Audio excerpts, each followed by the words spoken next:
What's up, everybody? We are back with Why Cancel Culture, and today we have Harrison Arnett, the CEO and owner of Miss Gladys Cheesecakes. Let's dive right in and just see where we go with this interview. Um, you are a retired vet, correct? Correct. Yes. Retired in beginning of 2002. Matter of fact, like we was talking about earlier, I walked across stage 2 weeks before the plane flew the planes into the Twin Towers. My two sons was there. Proud moment in my life. Now my oldest son is in the military. Oh, nice. And your youngest son, he was in the Air Force, correct? Correct. Yes, he did 6 years in the Air Force, and now he's going to college in Hawaii, going to the University of Hawaii. Nice. How exactly did that make you feel that you walked across the stage after a tragic thing like that? Or you said before, right? Yeah, Okay. right before that happened. But it was kind of like a mixed emotion because out of my 20 years in service, I never deployed.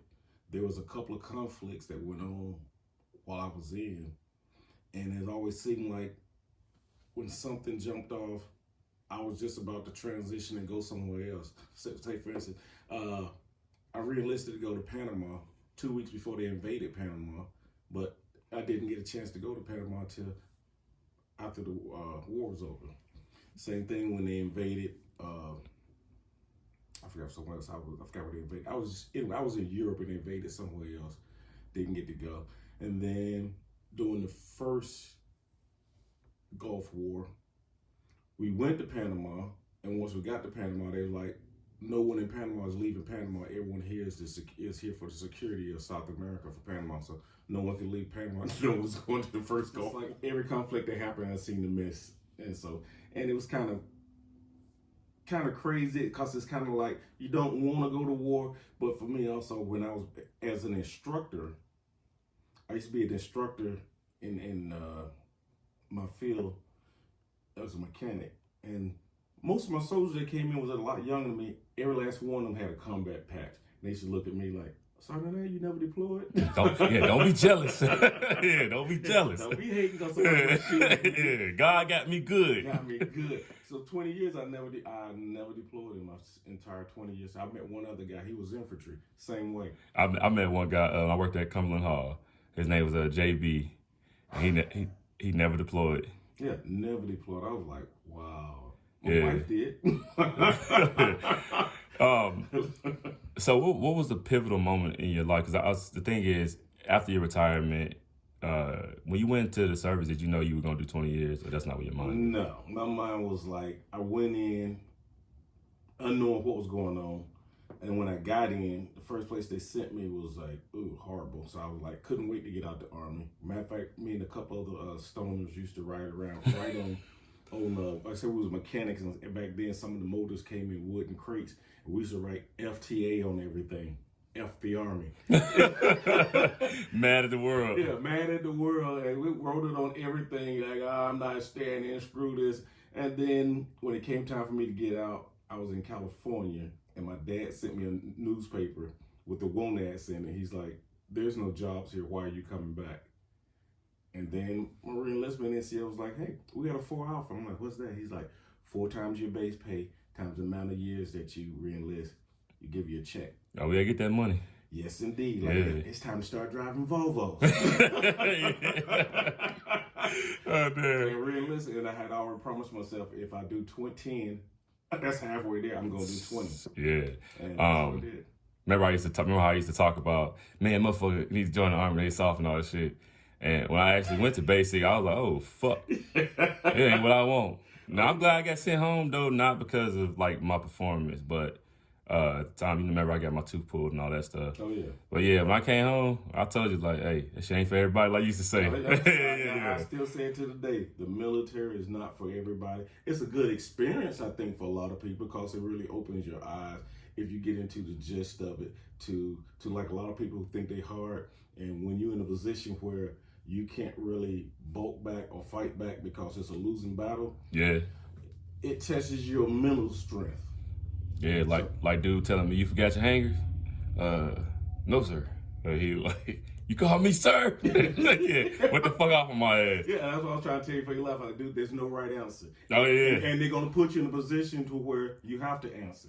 I remember when I was in basic training, I tried to be as small as I could be, so no one would notice me, and no one would go off. And they gonna see you tall ass. They gonna see you like definitely did. Like say, see me back there saluting slow. I was tired that day. It was in my mind. I'm tired of these people yelling at me, saluting real tall, slow. Oh, you salute like you weak back there.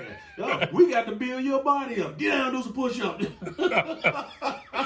Yeah, so let me ask you something, man. You had a booming cheesecake company, and I actually remember when you started. Like at the time, you was on a food truck, one food truck, I think, and you didn't have as many flavors as you got now. Oh no! And the name of your cheesecake company is actually named after your mother. Yeah. Do you want to elaborate about? I remember we were talking about names before. When it was gonna be ultra light cheesecake. Yeah. So, what made you gravitate besides God? Because of course that's most likely the thing that gave you the ammunition for that. But what made you settle on that? Like, yeah, that's what it's gonna be. Yeah, well, actually, you and I was brainstorming on that because I had made my mind up. The name of the company was gonna be Ultra Light Cheesecakes because my cheesecakes are light. They're not a New York style cheesecake. They're light. A lot of people who taste them, I'll wait till after they tasted them and I tell them it's a low fat cheesecake, and they like still don't believe me. Pretty much people laugh every time I tell them that. Yeah, think I'm joking, but it's actually a light cheesecake. That's why I eat two. He's by hand without a fork. But yeah, and I was set on that name. I'm like, hey, nobody else has an ultra light cheesecake. Mine's gonna be named Ultra Light. And then you and I was brainstorming that day, and God just put in my hand like, hey, Miss Glass, name after your mama. She is the one who taught you how to bake. Yeah, I told you before, man. I never forget when after my movie premiere with Devin Still Alive, and I don't know if I gave you the number to that movie theater, but I know you got your cakes in there. Man, I walked in there one day, man. I was just seeing your mom face, and like, man, it threw me off. Like, damn, that's crazy to see where you started to now where you at, and you in gas station, restaurants now, and that shit is like been a true blessing. Yeah, it's definitely been some hard work there, so I don't want nobody to get it twisted and think that you're gonna just walk in every place and everybody gonna tell you yes. I actually had someone who's trying to start a business ask me that, and she was like, "How did you get your product in these places?" Yes, and I tell my wife the same thing. Be prepared to get a whole lot of no's. Oh yeah. When you go in with your product, some people are not gonna sample it. Some is not gonna want to even know what it is. You're just gonna get some places you're just gonna get a lot of no's. Or some people gonna sample it in, even if it tastes good, they're gonna say no. Oh yeah, some of them gonna just for the free sample. Like, ooh, I love their cheesecakes, but yeah, that's gonna be enough. Yeah. Can you check back in about a month or two? No, ain't more free samples coming. Let me ask you something right here, man. Getting a commercial kitchen, what was the obstacle of that right there? Like, was it hard for you, or do you feel more comfortable? I stumbled upon my commercial kitchen, to be honest. This was one of the stores I was in, because my cakes are low fat. Yeah. We was selling in Tree of Life, which is a health food store.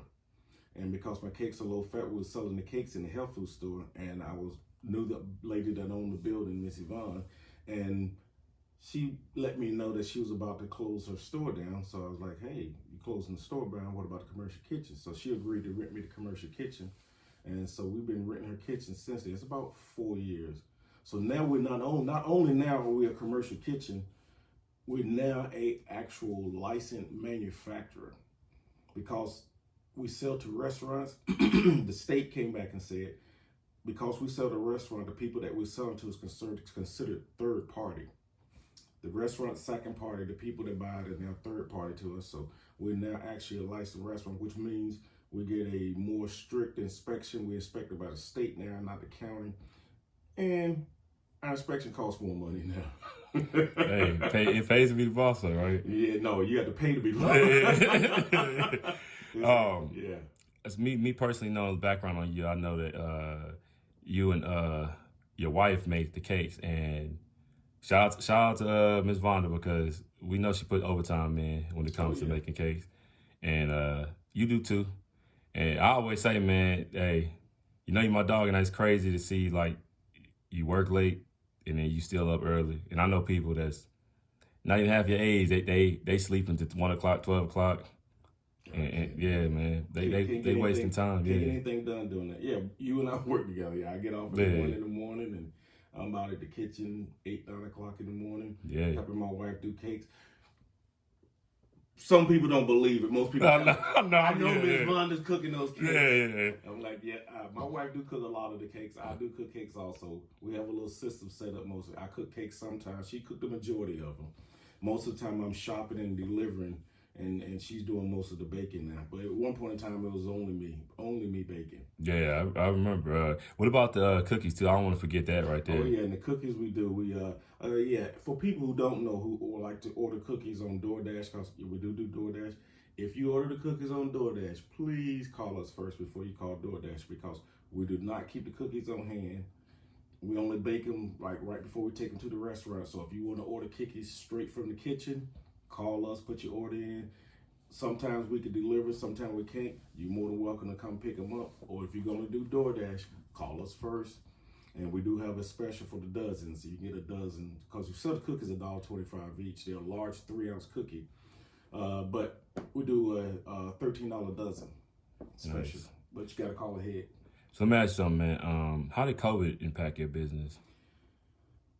COVID actually fared well for us, especially at West Coast. I should say that at West Coast, it fared very well for us. Because at West Coast, the people that were used to coming in, getting our cakes at lunchtime, I guess they didn't know when the next time they was coming back. So at West Coast Tacos, our sales actually went up, because people come in, instead of grabbing one and one to take with them, they was coming in buying 4, 6, and 10 slices at a time. Yeah, so it actually fared better for us. Only at West Coast Tacos, though. Okay. Let me ask you this right here, man. The show is called Why Cancel Culture, and I got this podcast idea when the last time Dave Chappelle did a special, because I was trying to figure out why was so many people jumping overboard. And sometimes when you get some people getting so much of an uproar, they kind of miss the message. And then they was selling like clip bites online and stuff, right? So they showing clip bites online where you only hearing half of what he said, not the whole message of what he said, right? So then that's when I started wondering, dang, is cancel culture even transparent? Like, do they even consider that a person may not be trying to offend them? So I basically asked him, what's your views on cancel culture? Okay, well, first and foremost, let's put this out here. I don't know anything about social media. We're just gonna be honest. I'm a person. I got a Facebook page. I look at it maybe once a week, or sometime maybe that often. I don't like to text. I guess I'm old because I'm old. I think I can talk faster than I can type, so don't text me. I'm not gonna text you. Well, you know that. I'm not gonna text you back. I'm not gonna read a text. But me, from looking at this capture, when you said clip bite, I had no idea what you was talking about till you explained it. Showing a small snippet of what people are doing. Yeah. My view on it, and this is only my personal view, this had nothing to do with Miss Gladys Cheesecakes. My view is people are like blind sheep. They follow and I do know what the trending is. Yeah. They follow the trends. And the trend has got so popular with the cancel culture stuff, and people get caught up in it. And like I say, they start speaking negative of a person, and like you say, showing clips into the favor of which they want the conversation to go. And people jump on board and they're ready to counsel somebody. Like I said, don't know the whole story. And it's a lot to do with social media. Not saying that social media is a bad thing, but like I was talking about, we was talking about this before. Cancel culture is, to me, I see a view, and I could be wrong, but I view it as something that's fairly new, been going on for about 2 or 3 years. And it's due a lot to social media, because they put all the information out there on social media, those clip things you was talking about. They put it out there and sway a person in their direction, and they're ready to counsel somebody.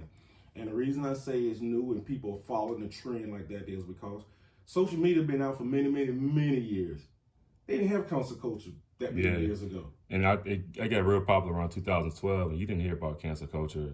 Right, you didn't hear about it. Now all of a sudden it's a big thing, and you find a lot of people like blind sheep. If they see something that's going on and a lot of people are doing it, they're ready to follow the leader. Don't really know what's going on, but just ready to follow the leader. That's what's going on. I'm counseling them. I'm like, you know nothing about this, because a lot of people jumped on board with Dave Chappelle. You don't know this man. No, and they didn't listen to the whole thing. Yeah, didn't listen. I watched his yeah, I show. watched the entire thing too, and that's when I started seeing those things are they depicting things how they want them to be. Exactly, Yeah. because they want to curve the conversation, guide the conversation in their favor. Because oh yeah, I want to counsel him. This man ain't did nothing to nobody. First and foremost, he's a comedian, and to most comedians, there isn't too much anything that's off limit to them. Yeah. You know, they talk about from presidents to bums. Yeah. And everything in between. So now all of a sudden, because he's talking, and like I said, and he wasn't even talking bad about him because, like he said, Daphne they became friends. Yeah, I think most of his stuff was sarcastic, and me being a sarcastic person, I definitely understand him. And I think a lot of it went over people's heads. Yeah. Oh, yeah, he was being sarcastic. But like I said, this is not even the first show he's talked about her. Yeah. And like I said, and he always making jokes about it. Yeah. He's like, yeah, this transgender girl, she was at the bar, and then talking about, and after that, I really got drunk and we had sex. Yeah, he's just playing. He making joke and had her start to become a comedian. Yeah. You know what I'm saying? People got all upset. I'm like, I think he made the same joke about Daphne one time. Rest in peace too. But he made the same joke about one time. He said he found out he was eating lunch with a transgender. And he was like, "Well, I am hungry." So it's like it's meant to be funny. It's meant to be funny, and that goes over some people's head. And people are so easily offended nowadays. Like say, don't listen to the message; just want to be offended. Yeah, I think a lot of people, content matters, and how you place things matter. Because if you don't place things the right way, or you don't play the whole picture out, that's where you start forming opinions off a 2-second clip that you watch. Yeah, they're manipulating the clip and showing only the part that they want to. Yeah, and to start controversy. So, before I let you go, man, you know it's always love, and I appreciate you for coming on the show. Can you tell people your Facebook page for Miss Gladys? You might be better off telling that. I know it's Miss Gladys, but can you tell me how to spell it? Miss Gladys. Yeah, I'm surprised a lot of people don't know how to spell Gladys. It's Miss Gladys Cheesecakes. Miss Gladys MISS. But yes, my mother was married. My sisters didn't get on me all the time. And hey, mom was married. It should be MRS. MISSGLADYS. Miss Gladys Cheesecakes.